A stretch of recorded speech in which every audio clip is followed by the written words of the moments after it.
done, you can ask me any questions regarding the session. We'll also talk about what is the course offers, the details, all will be covered. So let me start now with the specific topics. First, we'll learn about what is container orchestration.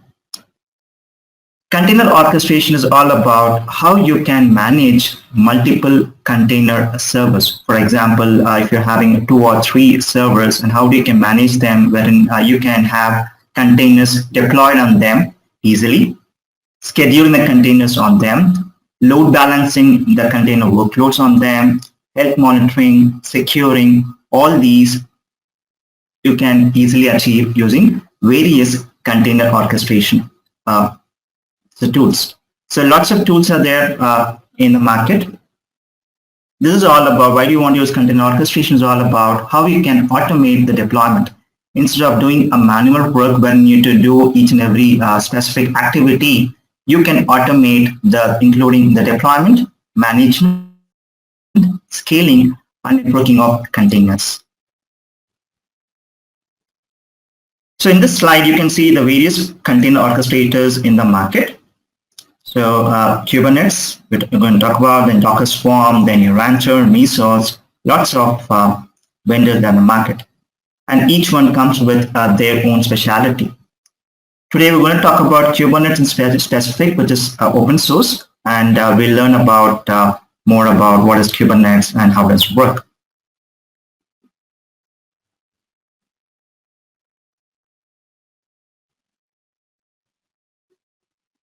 So what is Kubernetes?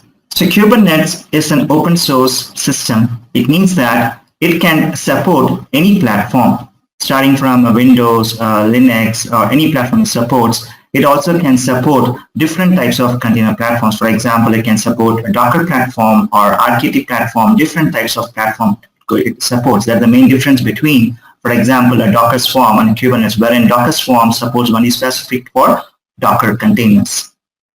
So this could be used for automating deployment, scaling, and management. In this, the difference between Docker and Kubernetes is more about pods. So pod is something where you can group in, the number of containers into one called a pod, in which you can again have a shareable volume. And this was released initially by Google, and right now it is part of CNF, which is Cloud Native Foundation. So you could be deployed on-prem, it could be deployed on cloud, hybrid, whatever type of architecture required, you can easily deploy it. And also many cloud services, they offer services like EKS and AKS, using which you can easily work with Kubernetes. So let me show the website of Kubernetes. So the website of Kubernetes is this. Let me just show you the website. The website of Kubernetes. So it's all about open source system for automating deployment, scaling, and management of container applications. And it is built on Google. And it's quite robust. It could run anywhere. That is the main advantage why you want to use Kubernetes, either on-prem, hybrid, or on public cloud infrastructure. And lots of customers use this. And these are some of the important features of Kubernetes. Start from load balancing your workloads, service discovery. Server discovery means how you can expose your applications either internally or externally using load balancers or other options like Notepad we have. And endpoint slices is something wherein you can split up your pods into different namespaces and you can easily apply policies on them. They do have self-healing, wherein if any containers goes down or pod goes down, it can come in automatically.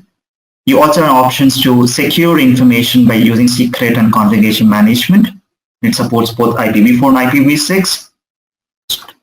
Service topology, this is about how you can manage applications internally or externally to be exposed. So orchestration is all about how you can use internal storage as well as how you can integrate with external storage with cloud, for example. We also have automated rollouts and rollbacks, wherein even without going the existing containers, for example, pod, without even going there down, they could be upgraded to a different version. And you can also have it to run whichever location where you want to run. You can have it run and you can schedule it. And you can also define auto scaling or scale up your pods or containers in a minute. It's quite easy to be done using Kubernetes. So lots of customers use this, like Spotify, and these are some specific customers, and right now it's a part of Cloud Network Foundation. So getting lots of information from this. So this is the build of your Kubernetes. Now let's understand why Kubernetes. So going back to I think 1960s or 80s, wherein data centers, they were using traditional type of deployment, wherein the data centers would have the hardware, and on top of, for example, a normal server on which they will be deploying operating system, and you have applications. The challenge with this is not much of utilization of the underlying hardware, and hence customers need to pay lots of money for data centers because they need to have more servers in it, and obviously more maintenance and more cooling power needs and lots of work to be done. And the next generation was virtualization, wherein instead of operating system, you can directly install something like a hypervisor on your bare metal hardware. So operating system or hypervisor could be directly installed on here, which abstracts the underlying layer, and you can have multiple applications on multiple virtual machines, and each one is again isolated. This is how virtualization works. But again, the challenge with virtual machines are, it is something, VMs always contain operating system. Operating system is again a challenge because you need to upgrade it, performance, not very portable. And when you go on cloud, or if you want on-premise also, you pay for the VM size.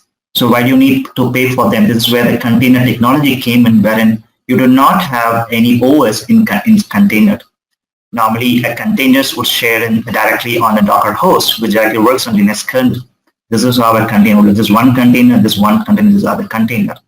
In general, containers are usually containers will have only one application. Even different application versions would be on different applications. So it is something like an image which contains everything about, for example, this you can select Apache image. It means that it has everything for Apache to be up and running, includes the binaries, libraries, whatever dependency, the ports, everything will be there. So it could be easily done.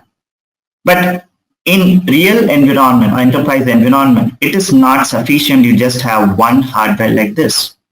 You need to start having multiple of them, because for high availability or for load balancing, this is where you want to start using container orchestration systems, specifically Kubernetes. It's because there are different types of container platforms, like Docker, RKP, different platforms. So I can have one for Docker, one for RKP. I can use one single platform for managing. This is where you want to use Kubernetes, or it also called as 8KS. Now let's understand the architecture of Kubernetes. So Kubernetes works on master-slave concept. So if you worked on Docker Swarm, it is very similar to that. But in Docker Swarm, you need not configure all the components. So if you install Docker, you also have the Docker Swarm created, but it is not initialized. You normally use do init, your master in a Docker Swarm. And you need not, again, configure all the components. All the components are already part of it. But in Kubernetes, you are supposed to configure. So Kubernetes, there are different versions of Kubernetes. Very basic version is called Minikube, wherein you can have only one master and a slave. It works together. And the full version is like you can use kubeadm or kops. Different options are there for installing Kubernetes. So I'm going to talk about today about how kubeadm works. This is your architecture. Let me just maximize this. So the first component in Kubernetes is your master. So you need to first install software like Docker, for example. You'd install a Docker software, then on top of which you would install a kubeadm software. So you have in some packages using which you can install kubeadm. And once you install it and configure, it will create these 4 components. So what are these components? The first component is called API server. Second one is your scheduler. Third one is controller manager. And fourth one is etcd. In general, all these 3 together, they call it as control plane. So what are these components? API server is the interface for users who access from outside as well as from the slave nodes. Any interface always through REST API happens through API server. And any communication always goes through between, and anything always goes through from, you see here, all the communication goes to this, always to this. So this is your front end of your master. That's what is your API server. Second one is a scheduler. So what is scheduler? Let's consider that you want to create 10 pods. So what is pod? I'm going to talk about. So pod is a collection of containers along with the volumes. Let's consider you want to create 10 pods. So when you create your request, it creates the pods, but the scheduler component would decide where to place the pods, whether on this or on this. So it will go ahead and look into the ETC to get in the data of the existing ones. It also uses some policies or points or resource details to decide where to place this. That's a scheduler. The default one is called as Kubectl, which is Kubernetes. Third one is a controller manager. So let's consider that you have deployed your Kubernetes cluster and it's up and running. So you can create, for example, a number of copies called replicas, or this is also can do health status, also called as desired state. So if you have created 3 pods in one of them, even one of the pods goes down, this component is going to understand using Kubectl internally and understand there's a problem. It will immediately create a pod. The controller manager is mainly for your controlling or the health status, all this thing done by a controller manager. Again, it has a node type, you have replication controller, different types of controllers are there. And etcd is your key value store. So it's based on distributed key value store, wherein it is going to have just 2 fields, and you can easily have multiple types of data in each field. That's like your case you worked on DynamoDB, for example, or Cassandra, something like this. Very, very easy, not a relation database, very easy to create, modify, and scale all this very high. This is about your master. So in the real scenarios, you not enough that you have one master, you need to have a multiple master. You need to configure HA for sure, and also etcd must be backed up very regularly because it has very critical information. So HA is very much required for enterprise architecture.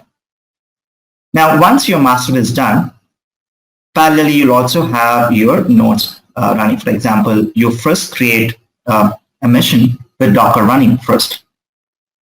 Then you would configure a Kubectl repository on this, which would install some components like kubelet agents, kubeproxy, which is for exposing the traffic to this. And it will also install, for example, a CAdvisor internally for health checks. So once this is done, so you have, for example, you can have 2 or 3 machines in which you install Docker and configure Kubectl software. You need to first initialize the software. For example, on this, you would run a kubeadm init. It will give you a token, and using that token, it is going to run on this. And they become a cluster. This is how it is created. So pods are the basic unit for deployment in your Kubernetes. A pod can have single container or multiple container along with a shared volume. And in general, any pod can communicate to this pod without a NAT also. They can communicate without NAT also. And you need to configure something called as overlay network. So in general, Docker host just networking is only using bridge network within one. But if you want to communicate across a different host, in here you need to configure networks like Flannel, VNet, or Calic, or different vendors out there. And users normally communicate to this. This is how your architecture of Kubernetes. This is very, very brief, but still you have lots of architectures, HA architecture in which you have multiple masters. In general, at least two worker nodes or 3 is these days required for redundancy. This is a brief about your Kubernetes architecture. Now, what are components? First one is a Kubernetes cluster. It is made of a master node and a set of worker nodes. I'm talking about this specific diagram. So what is master? It's a collection of components which make up the control plane of Kubernetes. These components are used for all cluster decisions. It includes both scheduling and responding to cluster events. And what's a node? It's a host which is capable of running on a physical machine or virtual machine, and node should run. This is what is the important components. And this document we talked about, API server, is going to provide both internal within your cluster and external using REST API. And schedule is all about how it can decide to which node to run the pods. And controller manager is responsible for monitoring the replicant controllers and creating pods to achieve the desired state. And etcd is all about your key value store. Very persistent. It means that even if you stop the cluster, the data does not get lost. Persistent. Lightweight. It's because you're going to use a key value storage. Distributed. All these are types of the database. Key value.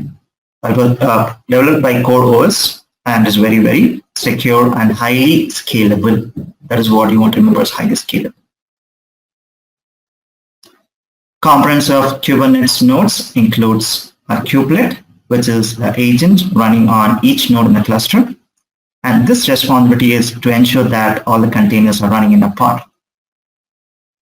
And even scheduler sends the specific pod to be run on a node. Kubelet is the component which is going to actually ensure that is going to run on the nodes. Kubeproxy is a service which is for implementing what type of traffic needs to be allowed. Chaitanya, 1 second, sorry to disturb you. Just I want to know it, like why we are using this Kubernetes nowadays, why it is there, and where is the useful or something like that. Just brief, if you can give me. Yes. Because that is only running while you are going all the discussion. But just I want to know what is the goal of achievement with this Kubernetes future. Okay, I informed, but I can repeat again. So I was talking about in here, wherein if you have, let's consider here that if you have in this installed Docker, in this you have installed archaic container platforms, okay, different. Okay.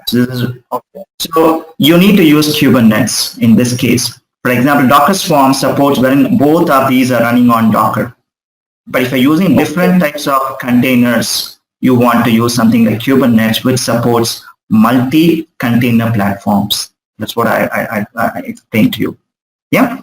So this can run a Docker. This could be an different platforms. And the next reason why you want Kubernetes, because it's very, very robust. It's a product of Google, and it is quite highly scalable. Yeah. Okay. Yeah. Thank you. Welcome.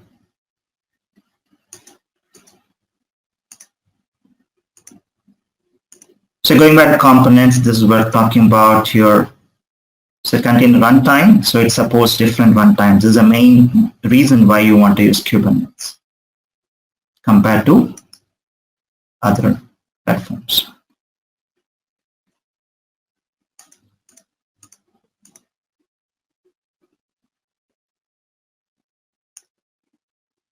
Now, let me show you the website. So this is where you can, for example, this is where you can see each and every component. Let me show you this so that you get much more clarity. Let me click on this.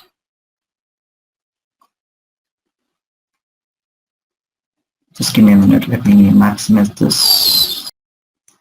So in here, when you have a complete cluster, this looks something like this. This is how a cluster would look. So you would have a master, and you would have in different nodes, and each node would require an agent running on it and some other platforms. In this, they have put it all Docker, but it could be anything. This is how your Kubernetes cluster would look. And masters manage the cluster and the nodes that are used to run the applications. This is how your nodes. Let me show you all the parts so that you can understand all the components. This is how it looks. Let me show you how your pod will look.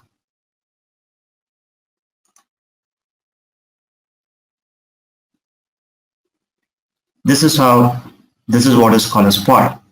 So pod is all about how you can deploy your containers inside this.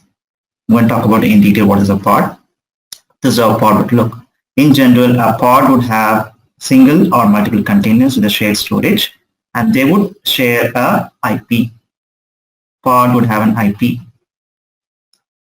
So let me now talk about what is a pod. So pod is, in these two, let's consider that you want to achieve two use cases. For example, let me show this one. This is my use case. I want to pull in some files from a website, and I also want to serve in the front end something like both are very related and they need to share the data.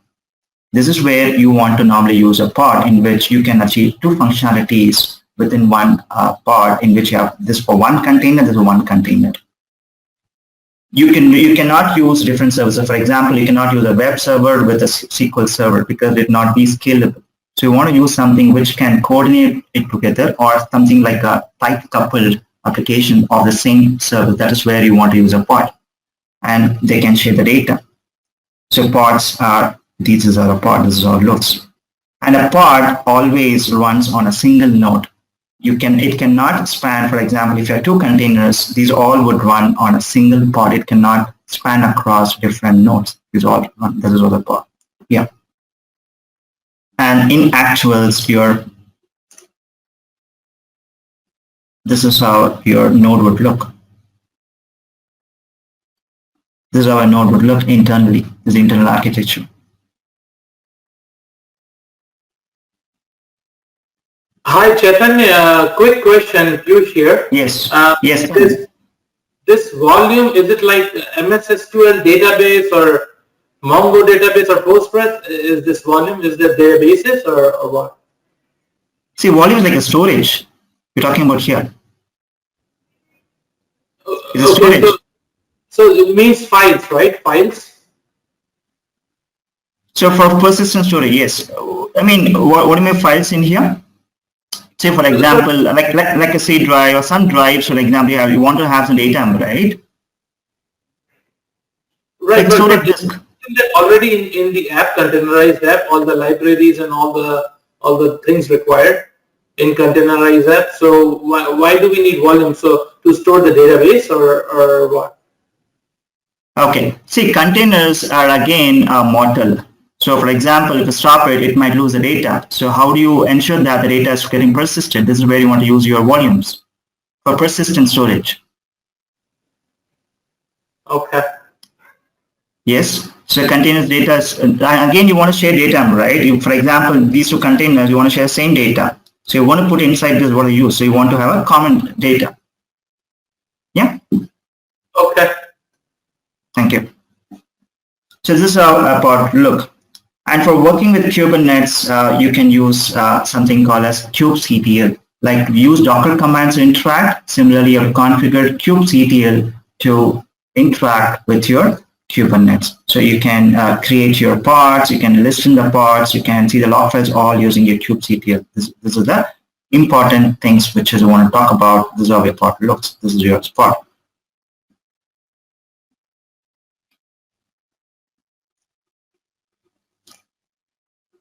Yes, so let me do a simple demo in here. So what I've done is here, let me show you, these are various commands, how we can interact with Kubernetes. These, let me show you what are the various commands. So the commands would look like this. For example, you want to interact with your nodes, use this kubectl get nodes.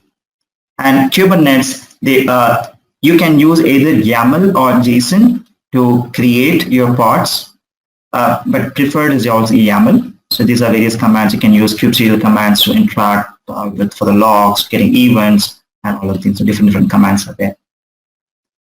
And YAML and JSON, so both could be used, but YAML is preferred. So YAML is called as yet another markup language, and it's quite easy to understand what is happening using YAML. And in this, I'm just going to show you some differences of how JSON and YAML looks. So for example, this is what is your YAML would look in here. So when how do you configure your Kubernetes? You need to write in, you can have two options. Either you can run in command line or you can write in using a declarative, wherein you need to mention the details in YAML files. So this is how it looks in here. The first one, you always need to ensure that, as I talked about, interface and API, so you normally start with the API version. And kind is what you're trying to create. Are you trying to create a pod, or are you trying to create a deployment, or create a volume? What have you mentioned in that? This is how you combine it here.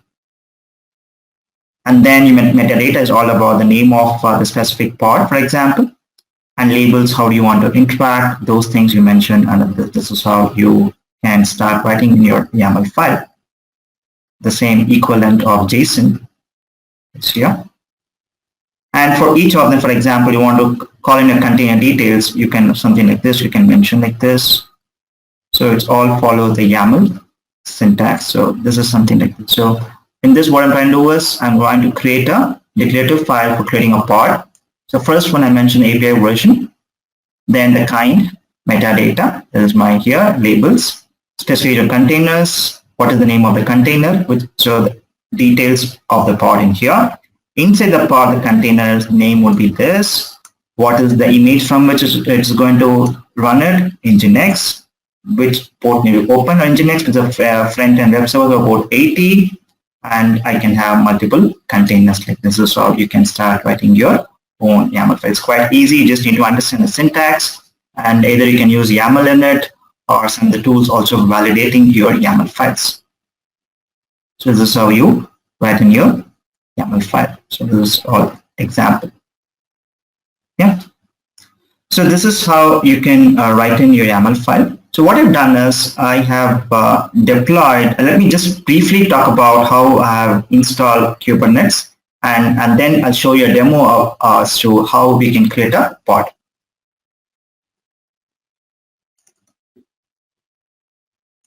So what I've done is for this, I've created, let me first show you. So I have a Kubernetes master machine, and I also have a minion. Minion is also called your slave nodes. So how I configured it? So I have created disable file SE Linux, and then allowed some specific ports is required for this. So each component in Kubernetes requires specific port. Example, API server requires 6443 the components. So we allow the ports and then update in the firewall rules. This is all about updating.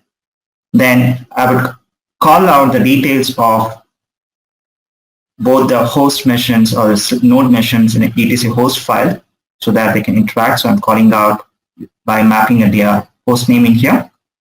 This is all on your master. This is a repo file for your kubeadm. So I'm using a CentOS or Red Hat, both careers I'm using CentOS. This is how the package name, and you're ensuring that secure all this thing you are mentioning here. And then you install your kubeadm, and if you do not have Docker, you can also install your Docker. So once you install your software, you need to restart the services of Kubectl and Docker, all the services you started. So your server is ready. So now you want to start adding in the nodes. The first one is you want to make this as a master. So you need to initialize using kubeadm init. This is the command, which is going to run for a few minutes, and you can see the output. And then you configure kubectl. Kubectl is for interaction. So you need to configure first kubectl. Then you get in the details of it. Normally it will be not ready because it is still not part of a network. You need to add in the network. You see here, it is still pending because the network is still pending, even though other components are ready. So you need to go ahead and create, for example, in this, we are using a VNet network. I'm calling out, this is your file. I'm applying that, and it gets created. And once it's created, you see the details of it. It will be ready state. And you can confirm the details of what all pods is running right now, and you would see the result output. So it would have in the namespace. So namespace in general is where you can segregate. These are normal default namespaces because these are your default components. You can create different namespaces required. And you see the status of it, running state, when it's running. So normally these are the things. So you have a network, you have it for scheduler, proxy, everything would be shown in here. And once you're done with this, you get a token. So same, you also want to disable file. Different options are there. So I'm using this option, disable it and allow specific ports in this. Configure your repo on your node and install some packages. Now you get the token, enter the token in here and have them join.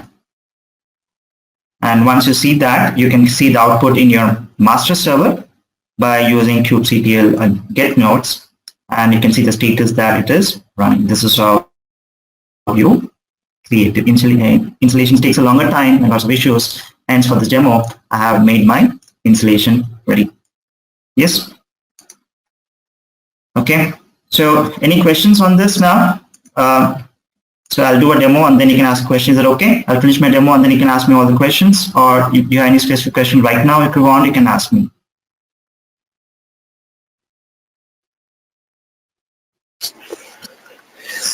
Yeah, I have one question. So yes, Jen.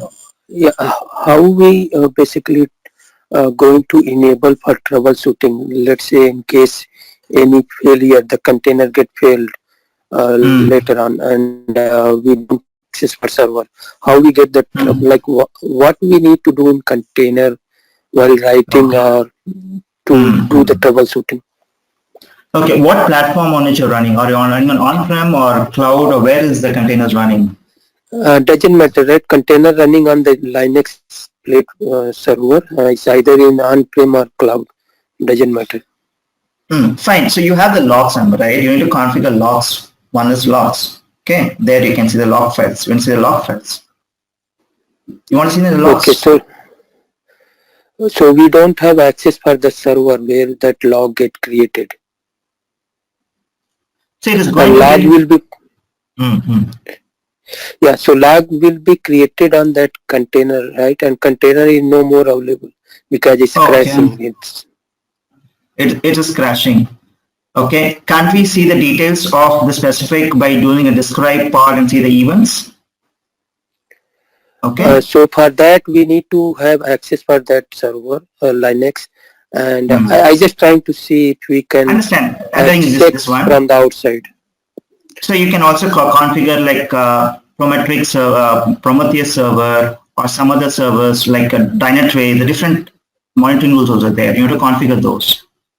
So different tools are there. One is your default logging tools offered by Kubernetes. For example, you can tell you the Prometheus, Dynatrace, lots of tools are there.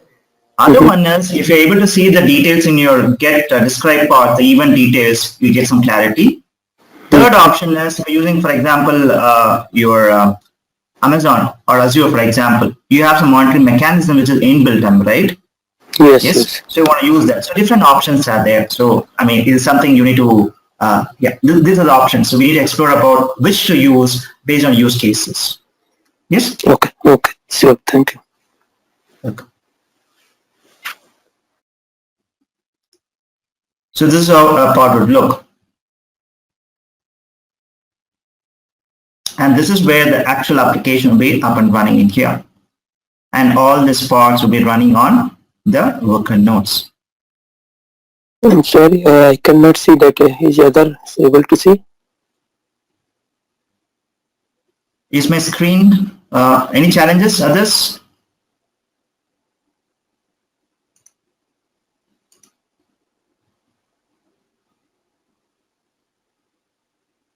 Okay, I see that no comments from others. You want to check it at your end? Could you please re-log in or check from your end?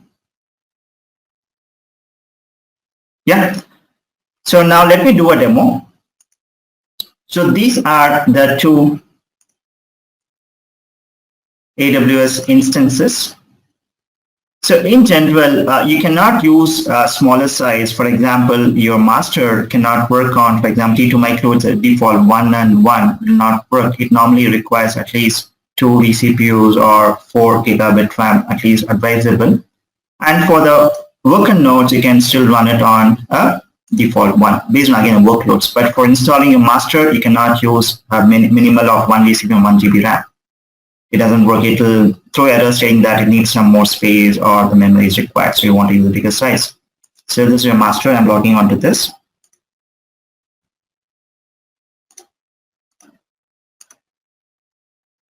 So I've created in North Virginia. So I'm using a key pair which I've created, and I'm logging in the public IP from external. And there's a CentOS box. So username is CentOS. Let me just maximize the screen. Just give me a minute. Any commands normally you want to use root here. So let me maximize this.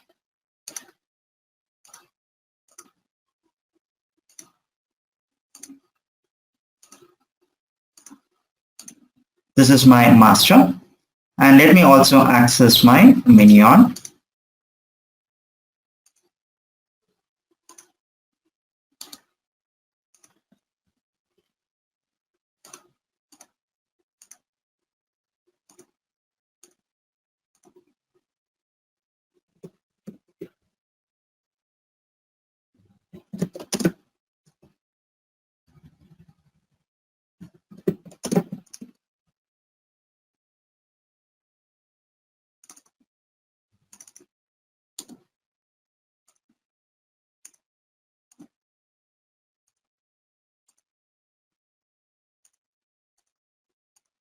Yeah, so I have both of them. So let me first type in here kubectl get nodes. So you see that it has created both, it's saying is ready, and this is what in the file I had added the details of the worker node. And you can see that it is ready. So it is ready to take a workload. Now, when I do here, just observe now, kubectl get nodes, it doesn't run. So for secure reasons, you cannot run in some commands on your worker nodes. And sometimes if you do not sure which is your master, which is your node, how do you find it? So you can do a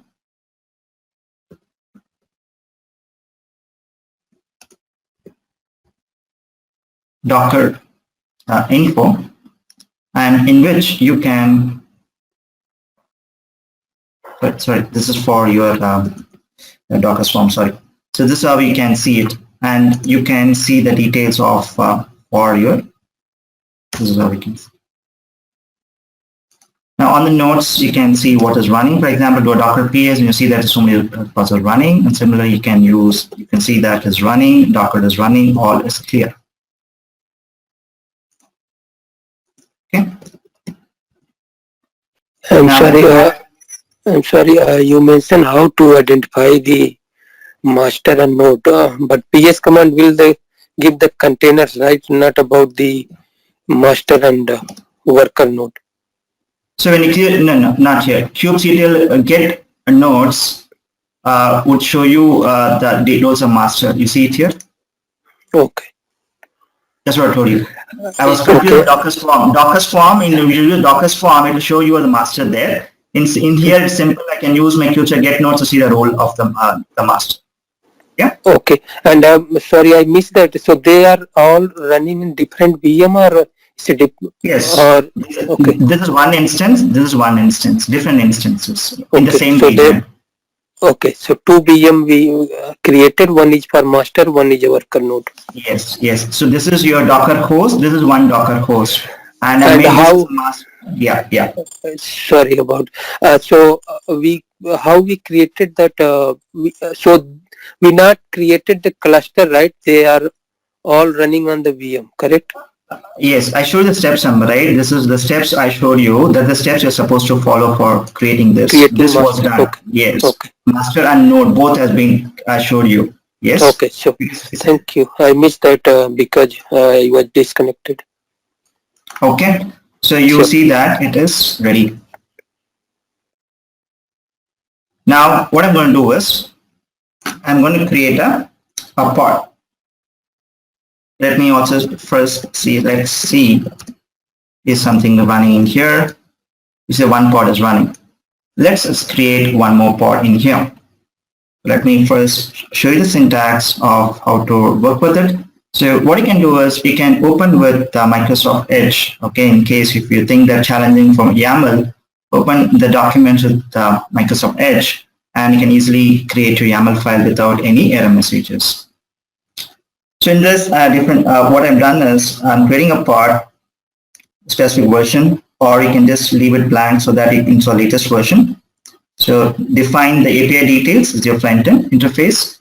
What you're trying to create, you're creating a pod, your pod name, and then what is the application running inside it, container details. I'm going to create it, and we'll see the details of the pod. That's what we're going to see, the details of the pod, where it is running all these commands you're going to see. This is how you create a pod.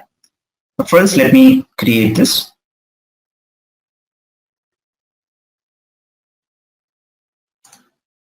So I go back here. So you want to install a Vim editor. So I already have installed Vim editor. So example, let me put it as some pod 2, some name.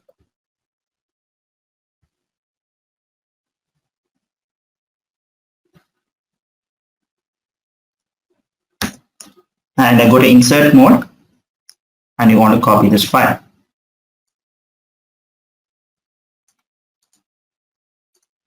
And just right click once. You're not even do Control V, just right click once and ensure that it copies from API version. Kind, everything's copied now. So now escape. I save it here. So I want to create the pods now. The command is kubectl create the file name. Okay. So let me just go ahead 1 second. I already have a pod, so let me make it as a pod name as pod 2.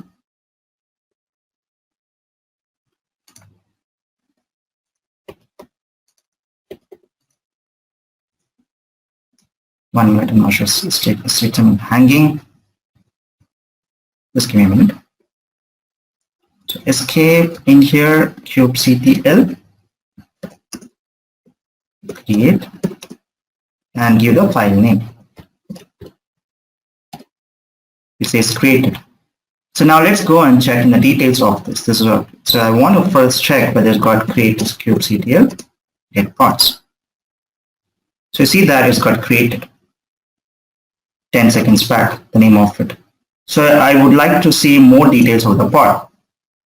So command is kubectl describe pod and the pod name, my pod 2. And in this, let's see what all things we can see in here. So this is your details. So it says the name of the pod, namespace where it got created default because we not mention any specific namespace, the default one. And the node on which is running one node. This is my, so 194, so 194, this is my minion is 194. You can see that. Sorry, one question here. How the pods know which worker node is going to create? Where we define that one? It was cat etc host I mentioned. Na? Another cat etc host I mentioned that. That is one. Second one is I use the token of the master and enter in the node. Okay. No, while creating the pod, right, we created the pod YAML and then we use the CLI kubectl CLI command to create that. During this process, does we mention anything regarding the worker node? Like where going to create? Let's say we have 10 worker nodes. Let's say we have 10 worker nodes. How we know which worker node is that pod going to create? Okay, in that case, you might want to also use a scheduler and call on the specific node names, call in scheduler names, and accordingly do it when you use a full version. Here, we have only one of them, correct? So in here, it's going to identify it. Otherwise, you might want to call in the specific scheduler details or other details like affinity details, using which it can go ahead and do it. Which you're going to mention in the real classes. Yes, that is something I'm going to do some more. Okay? Okay, so thank you. Yeah. So now it's got created on your worker node 1, and we see that the details is your details of the pod IP, the container is got created, the image, and you see all the details in here. And what happened? This is what happened when the command was done. So using default scheduler, it got assigned to worker -node 1. Then it got your image and it created a container, started a container. And how do I see now? When you see your Docker PS, you can see that so many things are created, and you can see latest one also got created a few minutes back. We'll observe here. So this is how you create. Now I want to see more details of my pod. For example, get pods, F-O, and white. So in this, if you have, this is very useful in case if you have lots of worker nodes or something, correct? This is where you can see where it is running by not even going on to my worker nodes. So I know that this is now created in here on this, and this is what's created, worker node 1 it is saying. This is how you can see the more details, and you see details. So this is about what we created. We created pods, the pods, next is this. And if you want to create multiple containers, you can use something like this. Yes. So let me also do this. So this is about how to create a single pod. So sometimes you might want to create multiple pods. So how you can create, you mention the same API, kind, metadata, all these details. And under this, you can mention, you see your container session has 2 of them, and you deploy this. And you can list the pod, delete the pods. Yeah, let me do this also, just to show you how we can create multiple containers. So let me go back in here.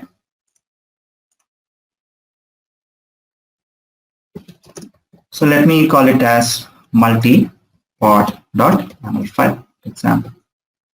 I go to this.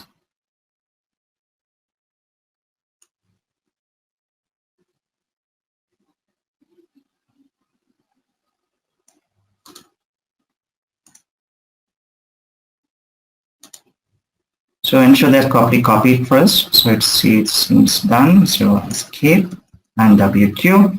So I want to create this. Create -f multipod.yaml file. It says done. So now let's go and check using get pods.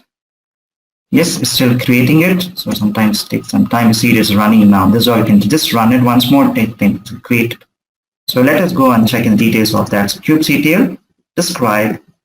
So if you have multiple pods, you need to mention pod and pod name. If not, you can just give a describe pod. It's going to describe pod is going to give you a single pod details. So pod and your multi container. And you can see the details about what happened in here. And this is how is the output of your describe multiple pod that is running, IP details, and it's a single IP because it is created 2 containers, single one. So it's a multi-container we're talking about in here. So you would see this is your container, first container details. This is your containers 2 details. And in case if you mention any specific details of conditions also, you can see here, this is where you can mention about tolerance and taints for your scheduling. This is where you can mention. This is and what happened when you hit the command, this is what has happened. This is how we can see the details. So now if you want to terminate this, all these things, either I can, for example, get delete pod, and for example, I have my pod 2, correct? So I can use my pod 2. It's got deleted.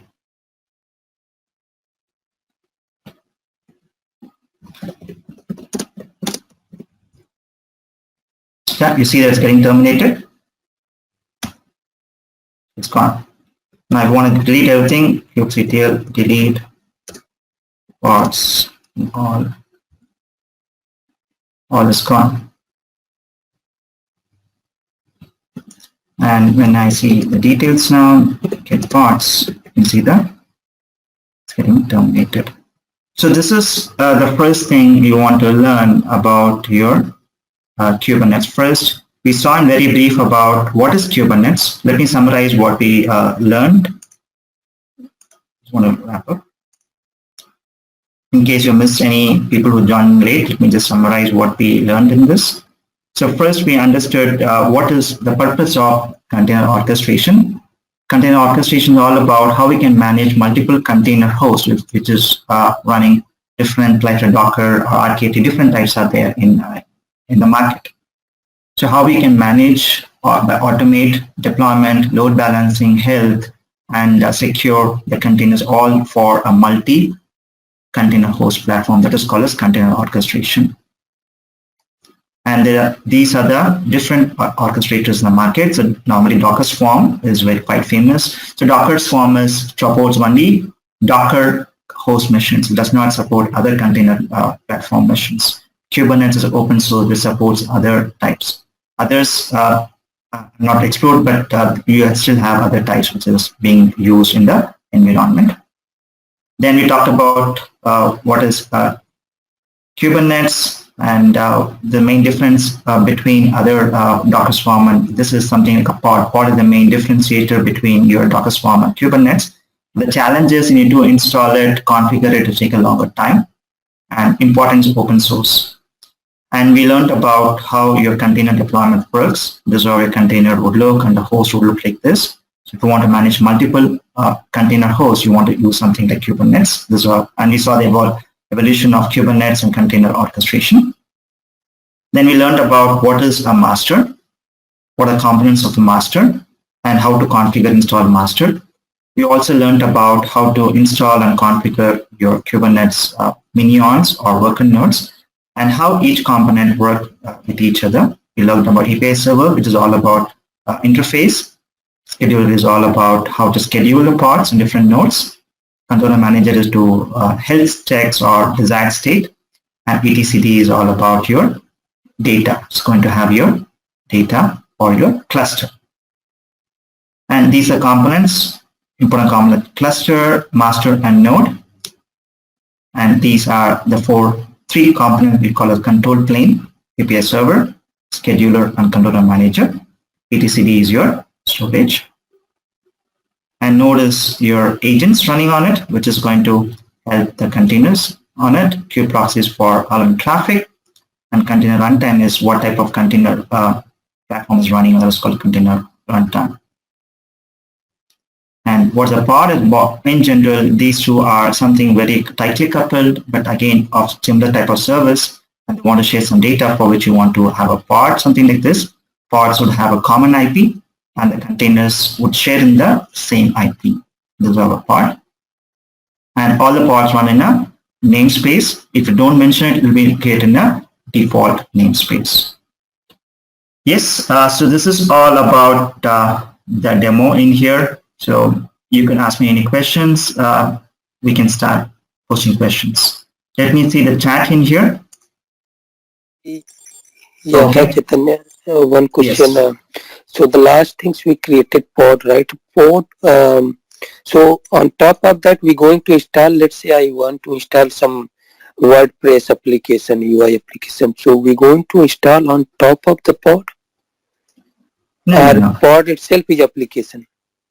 See, inside the pod, you have the containers, correct? The applications are running inside your container. See this diagram. This so is our example. Okay. So, for example, I mentioned Nginx, correct? Yeah. So that is the application. Yes. You want to mention your WordPress. Okay. Okay. Okay. And then we use that IP to access from the outside. Yes. Outside, either internal or external. You want to use a load balancer, or you have some node ports. Different options are there. In default, it would be internally accessed using cluster IP. Okay. Okay. Thank you.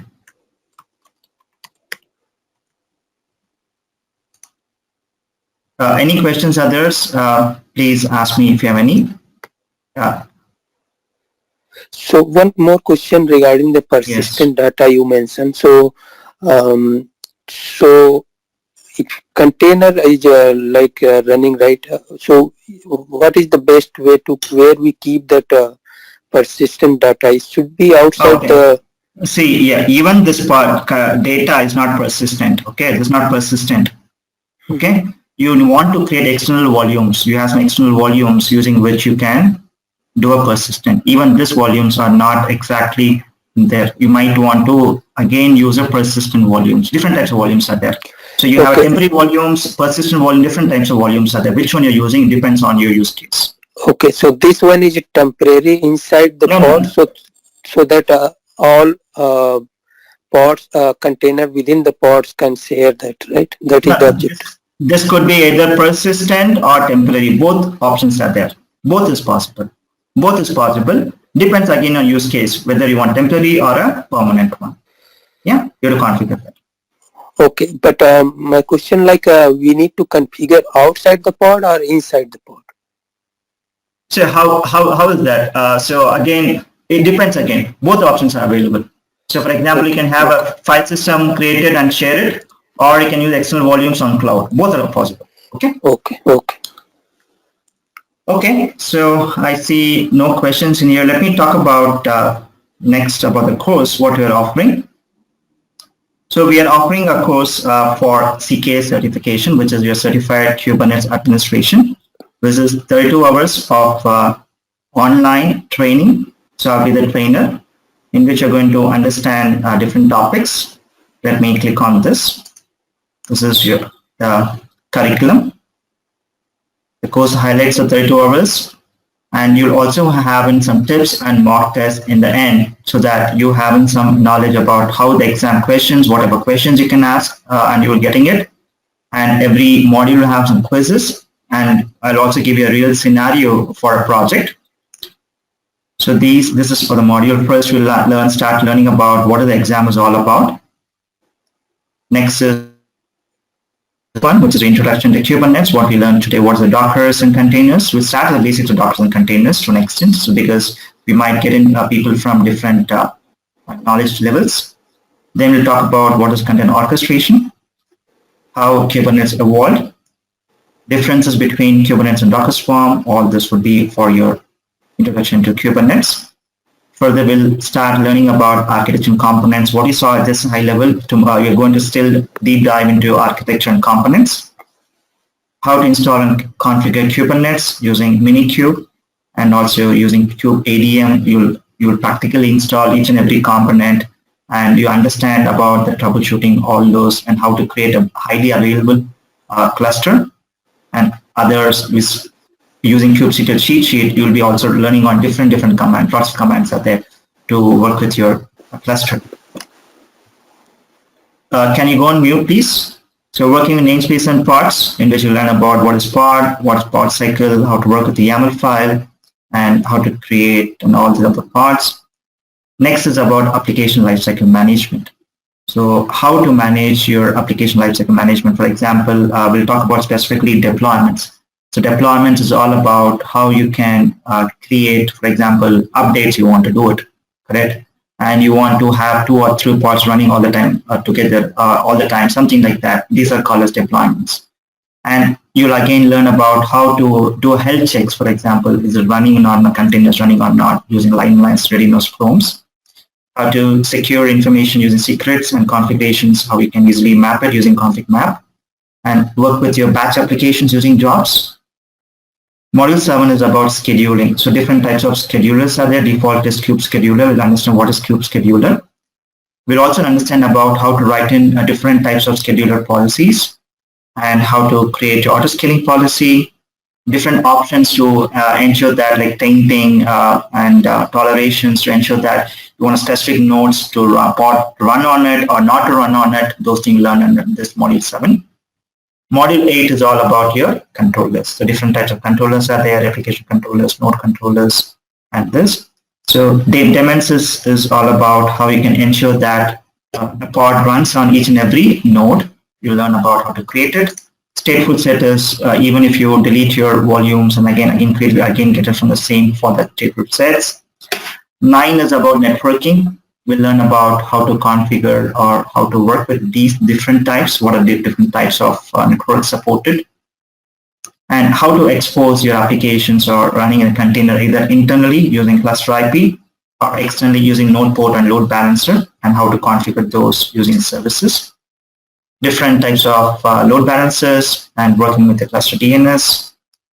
Module 10 is about you have an environment, how to secure it using the TLS policies or authentication authorization. Login monitoring about your mechanisms, storage. This is where you talk about the volumes, different types. This is your empty directory, is your temporary one. Then you can use a host path or shared or cloud volumes. 13 is on troubleshooting Kubernetes, and 14 is about your exam practice. This is how the course would be there. This is for everyone. Anyone could start learning it. Basic information, basics of Dockers and containers is preferred. And this is all about here. So we offer two types of courses. One is you can register for only the course. Other option is wherein you can also register along with the examination, wherein you get in some benefits from us. So both options are available, and you can contact this. This link would have details about whom to contact. This is about the course details. So we are trying to start very soon. So if all goes fine, we might start in this month itself based on registrations. Now, the last one is, this is the link, which I request everyone to access this. I'm just going to paste this. So let me paste this link. I request everyone to access this link.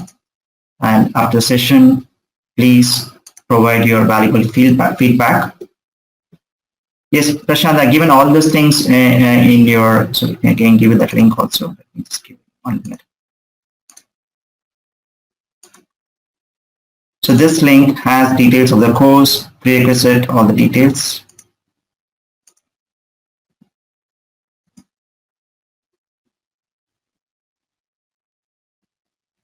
Yes. So this is about your course details and feedback. Any question? This is all about from my end. Yeah. So request everyone to also take in. We also have webinar tomorrow and provide your feedback at the end of the session. That is, tomorrow you want to provide feedback at once. This is about the feedback. Yeah. So anytime you can contact us. You can refer the website, refer the course, and they can contact, and we will get back to you. And the recordings will be available within 2 days to your email ID. You can access the same recording after 2 days, which will be posted to your email. Okay. Any